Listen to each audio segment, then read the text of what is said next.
We just received a transfer from Memorial Health University Medical Center, she stated, glancing at the tablet in her hands. Female, age 28, name is Sarah Whitmore. Cardiac arrest, pronounced dead at 11:32 this morning. The family desires a viewing service scheduled for Monday. What is the family situation? I inquired, already accessing our intake forms. Her parents are local, Rebecca replied. Her father is a high school principal, and her mother is a nurse at the same hospital where she passed away. She had no siblings. They are utterly devastated, as one would anticipate. She was apparently healthy, with no history of heart problems, and simply collapsed at work. When are they scheduled for arrangements? I asked. Tomorrow morning at 10 o'clock, she responded. But there is something else. The hospital staff who released the body to us were behaving oddly. The transport coordinator, a woman named Linda, with whom I have collaborated dozens of times, appeared almost relieved to have the body off their premises. She repeatedly mentioned that the case had everyone on edge. Did she specify why? I pressed. Not directly, Rebecca explained. She only stated there were some unusual circumstances surrounding the death. All right, let us get her checked in and into refrigeration, I instructed. I will conduct the initial evaluation before the family arrives tomorrow. Everything appears correct on the paperwork? I inquired. Yes, all matches up, he confirmed. Sarah Elizabeth Whitmore. Date of birth April 3rd, 1995. Pronounced dead at 11:32 ante-meridium. Cause of death listed as sudden cardiac arrest. Hospital release signed by Dr. Patricia Valdez at 1:15 this afternoon. Would you like assistance getting her situated? No, I have it, I replied. You may return to the front. What the hell? I murmured, my hands beginning to tremble. No. I need help in here, I called out, my voice cracking. Rebecca, Michael, I need someone in here right now. What is wrong? She asked. Look at her eyes, I instructed, pointing at Sarah. Tell me what you observe. Her eyes are open, and they are they moving? Yes, I confirmed, relief washing over me that I was not hallucinating. They are tracking. Observe. That is not possible. She's been deceased for over a day. You have already commenced the embalming process. There's formaldehyde in her system. Her brain should be. I know what her brain should be, I retorted, then immediately felt remorse for my tone. I apologize. I understand this defies logic, but you see it too, right? I am not insane. You are not insane. I see it, Rebecca affirmed. We must document everything, she insisted.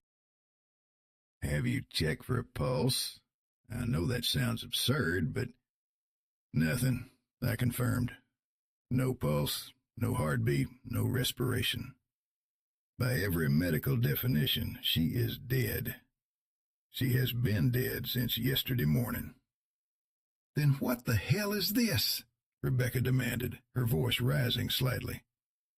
Everything okay? I heard shouting. Come here, Rebecca instructed. Tell us what you observe. Jesus Christ. Are her eyes supposed to be doing that? No, I stated flatly. They are not. We must contact someone, Michael urged. A doctor, the medical examiner. I do not even know whom one calls for something like this. Call and tell them what? I questioned. That a deceased body's eyes are moving? They will assume we are playing a prank or experiencing mass delusions. Furthermore, what could they possibly do? She is legally dead. She possesses a death certificate signed by a physician. Her parents have already finalized arrangements.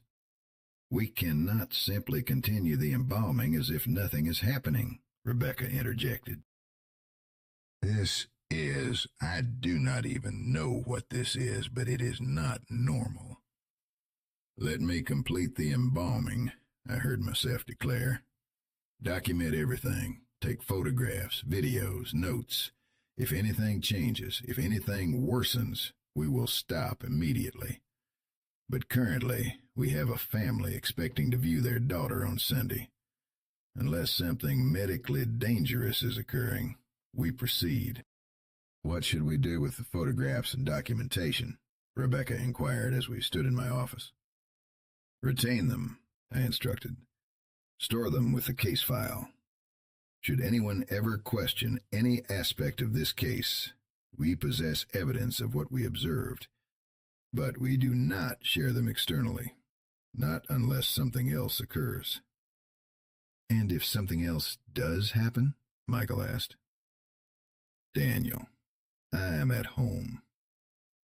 Is everything? Get to the funeral home right now, I interrupted her. Bring Michael if you can reach him.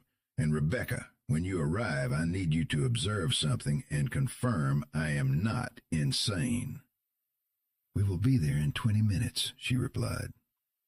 I need you to listen, I instructed, pointing at refrigeration unit 3. Is something breathing in there? Open it, Rebecca said quietly. Oh my God. How is this possible? It is not possible, I stated. That is the point. This cannot be happening. Nothing, she reported. No pulse, no heartbeat. Her skin is cold. She is exhibiting every sign of death except she is breathing, Michael finished. We must call someone, Rebecca insisted. This transcends anything we can manage. I do not even know what this is. A medical miracle? A nightmare? We require doctors.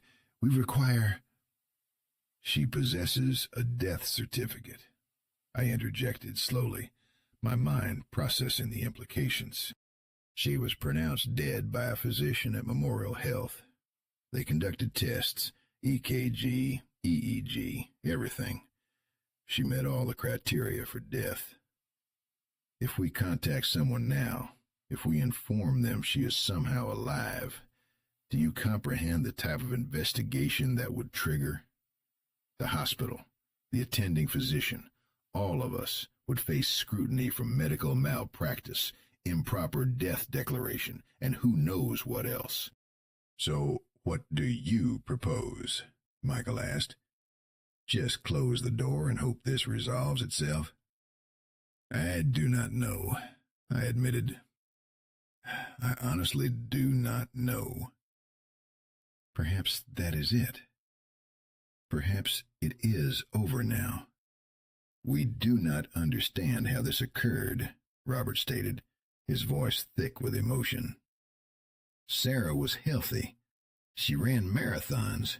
She did not smoke, barely drank. She was supposed to outlive us by decades. The doctor said it was a genetic heart condition, something that never presented symptoms. She simply collapsed at her desk at the architecture firm where she worked. Her coworker discovered her. They attempted to resuscitate her. She trailed off, unable to complete the sentence. Will she appear peaceful? Michelle inquired, her voice faltering. Will she look like herself?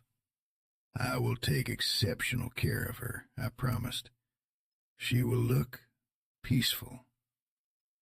She looks so peaceful, Robert said, his voice thick with emotion. Thank you for taking such good care of her. I made a split-second decision. I walked to the front of the room and quietly announced that we needed to close the casket momentarily to make a minor adjustment to Sarah's positioning. Why will you not let me leave? She inquired. Sarah, I whispered. I have been trying to leave, she stated, looking down at her hands, flexing her fingers. But I am trapped. Why am I trapped here? You died, I stammered, feeling insane even as I uttered the words. Your heart stopped. You were pronounced dead. You have been dead for 3 days. I know, she said. I felt myself die. I felt myself leave.